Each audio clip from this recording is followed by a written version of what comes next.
Bonjour, aujourd'hui on aborde un sujet important pour beaucoup de lycéens, le grand oral. Et plus spécifiquement, on va regarder de près un guide de préparation pour la physique-chimie. On s'appuie pour ça sur des extraits de l'avant-propos d'un livre, Le Grand Oral, exemple rédigé en physique-chimie, écrit par Florence Clarix et Miguel de la Montagne. L'idée, c'est de comprendre un peu la philosophie derrière ce guide, ce qu'il propose face à cette épreuve assez exigeante. Alors, qu'est-ce que cet avant-propos nous dit sur leur approche? Quelle est la promesse, en gros? Eh bien, dès le début, l'avant-propos nous rappelle l'objectif officiel de l'épreuve. Il cite la note de service de 2024, évaluer la capacité à prendre la parole en public de façon claire et convaincante. Et il y a aussi cette idée de mettre les savoirs au service d'une argumentation. C'est pas juste réciter, quoi. D'accord. Claire, convaincante et argumentée. C'est un sacré défi. Et donc, comment ce livre est censé aider les étudiants? L'intro le décrit comme utile et rigoureux. Rigoureux, ok, on voit bien pour la physique-chimie, mais utile. Utile comment, concrètement, d'après eux? Alors, l'utilité, elle passerait par plusieurs choses qu'ils détaillent. Trois exemples complets et commentés en plus. Ça suggère qu'ils veulent vraiment montrer à quoi ça peut ressembler. Il y a aussi une analyse des stratégies argumentatives et puis un accompagnement qu'ils disent progressif. Et l'idée, c'est d'aider à trouver une bonne question, pertinente, et puis à construire un raisonnement solide. Ah oui, et il parle même de structure type thèse, antithèse. Ça, c'est assez précis, ça montre une volonté de structurer la pensée de manière assez poussée pour un oral, non? Exactement. Et ça colle avec ce qu'ils disent après. Le grand oral, ce n'est ni une récitation, ni une improvisation totale. Ils le définissent comme une prise de parole structurée, personnelle et interactive. Donc le livre, il donnerait des modèles, des réponses argumentées, mais aussi des outils pour organiser ses idées. Et même, point intéressant, pour anticiper un peu les questions du jury. Structurée, personnelle, interactive. Ce trio est intéressant. Ça veut dire qu'il faut un cadre, une méthode, mais sans que ça devienne un discours formaté, sans âme.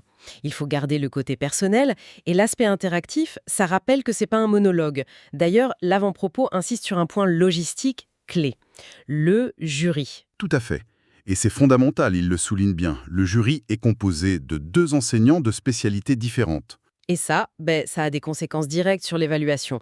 Elle porte pas seulement sur la maîtrise de la physique ou de la chimie, mais aussi sur la clarté de l'expression, la capacité à se faire comprendre par quelqu'un qui n'est pas forcément spécialiste du sujet précis, et la qualité de l'argumentation en général. Ah, d'accord. Donc ça explique pourquoi ils disent que ce guide ne s'adresse pas qu'aux élèves de spé physique-chimie, il vise plus large.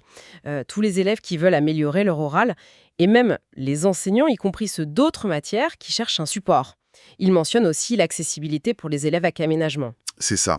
L'ambition affichée, c'est de proposer une ressource qui, tout en étant ancrée dans une discipline, a des principes méthodologiques qui pourraient servir plus largement.